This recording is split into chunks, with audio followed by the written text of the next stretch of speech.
In the year 2012, Disney purchased Star Wars for $4 billion. In those past 10 years, there have been 5 Star Wars movies, 2 live-action Star Wars shows, with many more on the horizon, 5 Star Wars animated projects, and a whole bunch of comics and books, and a few video games. In order to whittle this video down to a manageable time, I will simply select the 3 sequel trilogy films to discuss, review, and break down. The 3 sequel trilogy films, which follow canonically Star Wars Episode 6 Return of the Jedi, are 2015's Star Wars Episode 7 The Force Awakens, 2017's Star Wars Episode 8 The Last Jedi, and 2019's Star Wars Episode 9 The Rise of Skywalker. My assessment of the sequel trilogy trichotomy lies within a predetermined network of firing synapses in my temporal lobe. Ergo, the monsoon of judgments and viewpoints cemented inside of my recollection and intellect is determined and expelled through a series of cerebral exercises that are quite mentally taxing. My opinions, nay, my point of view is not only the point of view within my own wisdom, but my point of view is also the point of view of the big brain. The big brain representing truth, accuracy, and exactitude. An exactitude that is established through the extraordinary intellectual pursuits, a digital bibliotheca in which I access and absorb into the fissures, sulci, and gyri of my brain. For I am certainty, I am principle, alas, I am big brain. This analysis will be the end-all, be-all, the quintessential, the all-important tip-top summit of scholarly sequel trilogy examination, a symposium in which I am the speaker, the researcher, the authority, the referee, and the adjudicator. For I have opened this inquiry into the epilogue of the epilogue, the consequences of the conclusion, the aftermath of what has come and what has gone. Box Office Mojo estimates that The Force Awakens sold close to 110 million tickets in the United States and Canada, but those other 109,999,999 other viewers do not matter. Only my impression matters. Only my judgment rings the bell of legitimacy. Only my perception wails with veracity, howls with authenticity, shrieks with certainty, for I am a film analyst. The year was 2012 AD. It was announced that new Star Wars was to be made. The feeling of that day will never escape me. New Star Wars, what will it be? How will it feel, sound, who, what, when, how? The possibilities were endless. My curiosity piqued. I was buzzing with excitement. I was living in a dream that had been cast across planet Earth. A dream that had been cast to millions, nay billions, of fellow Star Wars fans across the pale blue dot. A dream cast in what had been a stagnant puddle of Star Wars content for years. A dream cast to the young and the old. A dream cast.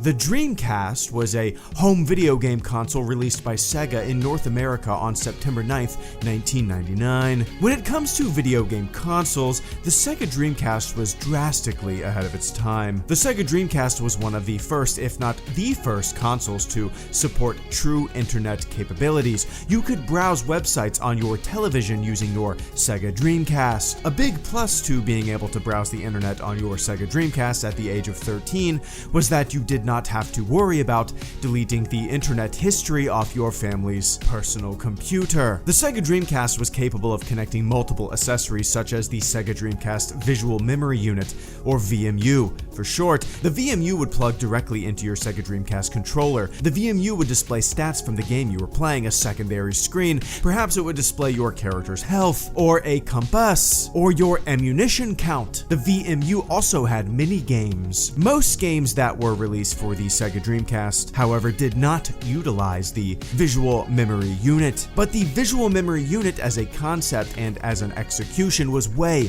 ahead of its time. The VMU was released the same day as the Sega Dreamcast console itself. It was a day one release, 1999. The Sega Dreamcast VMU innovation, ahead of its time. You may remember my detailed analysis of Greg Grunberg's Twitter account from a previous video of mine titled Ultimate Guide to Star Wars, in which I break down and present a multitude of details bathed in certainty and apply substantial reasoning, which ultimately brought me to a conclusion where I highly doubted the validity of Greg Grunberg's purported 1.2 million Twitter followers by showcasing the fact that his tweets rarely, if ever, get more than 20 or 30 likes. Allow me to further my investigation. Greg Grunberg, aka Snop, Weeksley from Star Wars Episode 7 The Force Awakens and Star Wars Episode 9 The Rise of Skywalker has 1.2 million Twitter followers. At least that's what his Twitter account claims. On the day of LEGO Star Wars The Skywalker Saga's release, Greg Grunberg tweeted about the game. Everyone was excited for this new LEGO Star Wars game. Thousands of live streams went live. My Twitter homepage screen timeline was littered with nothing but LEGO! Every tweet garnered a substantial number of likes. The excitement was pure. The passion was buzzing. Greg Grunberg, an actor in 2 Star Wars films who played Snop Weeksley, and who has 1.2 million Twitter followers, tweeted that he was in this particular LEGO game. He voiced the character of Snop Weeksley in the LEGO Star Wars The Skywalker Saga video game. A Star Wars actor tweeting about the biggest Star Wars news of the day, nay, of the month, in which he is internally a part of, in which he voices a character in which his likeness is used, and his tweet only receives 7 likes? Wait, so did you voice Snop in the game? Of course I did. How is it that an actor who appears in 2 Star Wars films, who plays a character like Snop Weeksley, and who is literally in the biggest Star Wars video game, since the last biggest Star Wars video game, only gets 7 likes when he talks about this? Dare I say, impossible. 1.2 million Twitter followers, but only 7 likes on a correct Wordle? 1.2 million Twitter followers, but only 37 likes when a cute puppy is posted? 1.2 million Twitter followers, but only 38 likes on this absolutely side-splitting animation of Christopher Rock kicking Willard Smith? Laura Dern, yes, the Laura Dern from Jurassic Park, October Sky, Big Little Lies, Star Wars. I don't need to explain to you who Laura Dern is. Laura Dern has 187,000 Twitter followers. Laura Dern, Academy Award-winning actress Laura Dern, has 187,000 Twitter followers. Laura Dern has 15% of the Twitter followers that Greg Grunberg has. Something seems strange. Something seems peculiar.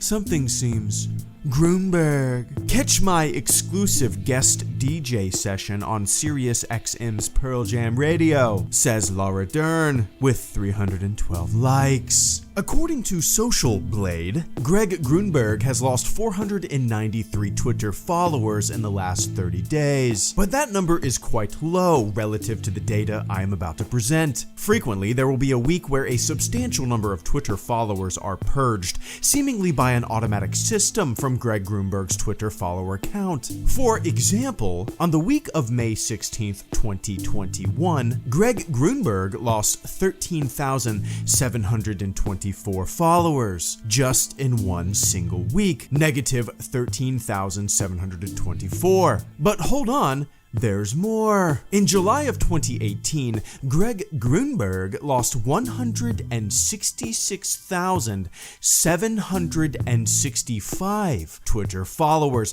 negative 166,765 Twitter followers for the month of July. In the year of 2018, Greg Grunberg's Twitter count declines by at least 1,000 every month until you reach October of 2018. In October of 2018, you come across a single anomaly. The anomaly in the data is that for the first time in this 5-year timeline, there is an increase in Twitter followers, literally the only month in this entire 5-year timeline where a positive number is added to the total. 60 months worth of data, and only 1 month with a positive direction on the graph. In October of 2018, Greg Grunberg gained 30,941 Twitter followers. That is quite a bit, considering every single month in the past 5 years showed a significant decline. What happened in October of 2018 to receive a 30,941 Twitter follower bump? To further my investigation, I traveled back to October of 2018 using Twitter Advanced Search, and after combing through every single Greg Grunberg tweet and response, there's truthfully nothing of significance or out of the ordinary on Greg Grunberg's Grunberg's Twitter account from this time to suggest anything monumental happened in October of 2018 that would lead to a 30,941 Twitter follower bump. Just some tweets about the Los Angeles Dodgers. That's really about it. I am stumped as to why the month of October in the year of 2018 is significant. Why it is the only month in the past 5 years of Greg Grunberg's Twitter data with a positive follower bump. A natural explanation escapes me. I am stumped. I never do this. I never ask for help. I'm too prideful! For I am Big Brain, the steadfast film analyst, the most important person with the most important analysis, the most important truth. But I must ask you, audience, is there a logical explanation for this data set? Let me know in the comments section below. There may be a significant clue inside of the data. We know that in the month of October in the year of 2018, Greg Grunberg received a 30,941 Twitter follower bump, but if you look at the following month of November of the year 2018, 1 month after the October bump, Greg Grunberg lost almost an identical number of Twitter followers. So in October of 2018, Greg Grunberg gained 30,000 Twitter followers, and in the following month of November of 2018, he lost 30,000 Twitter followers. I believe that the answer is hidden inside of this data. Perhaps an automated system, a seek and destroy, sent to purge. For what reason? I wonder. Jon Stewart has 1.6 million Twitter followers. On April 8th, Jon Stewart tweeted, "Mets looking good, but winning whenever one of them gets beamed in the face is a baseball tradition we can do without." This tweet received 1,565 likes. And also on April 8th, Greg Grunberg tweeted, "Whatever happened to these two leather-clad asshats rounding the bases with Hank Aaron? I think about them every day." This tweet received 10 likes. 2 accounts, 2 relatively identical follower counts, 2 baseball tweets, 2 drastically different accumulation of likes. I would think that an account with 1.2 million Twitter followers could tweet anything, literally anything, and get more than 10 likes. Also, Greg Grunberg having nearly the same amount of Twitter followers as Jon Stewart? What? To further my investigation, I combed through Twitter for similar accounts to compare level of fame and Twitter following. Hoda Kotb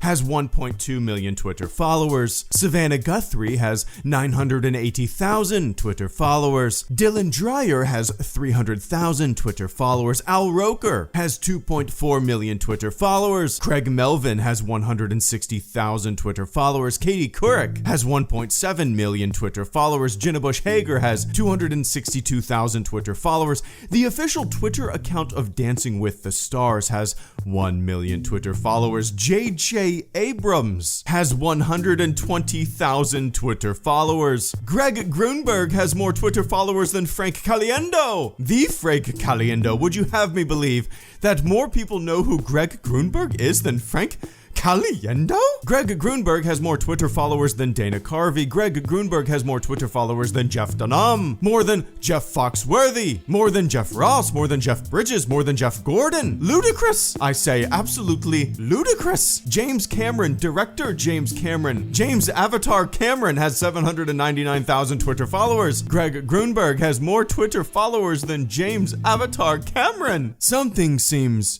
Grunberg. As a deep-diving, objective, supreme internet film analyst, I implore you to get on my level, bitch. For I am Big Brain. I view and analyze all film. I seek out new and interesting cinema to talk about on my YouTube channel. Black Panther or Zack Snyder's Zack Snyder or Ant-Man 2. Whatever latest blockbuster the other film analysts are talking about, I shall talk about as well. The deepest stories and most profound character development can be found in movies where there's something big in the sky that's going to shoot a big laser or whatever at something and destroy everything, and like 8 gods with superpowers have to stop another god with superpowers from shooting a big laser at Earth or fucking whatever. Such deep cinema! I must analyze this deep cinema. Get deep into my cinema. Film analysts! Unite! Suffice to say, the recollection buried within our collective conscious and shared experiences within the plausibility of relatability to each of our prefrontal cortexes as the photons of light leave the movie theater projector and bounce off the movie theater screen and land softly on my eyeballs.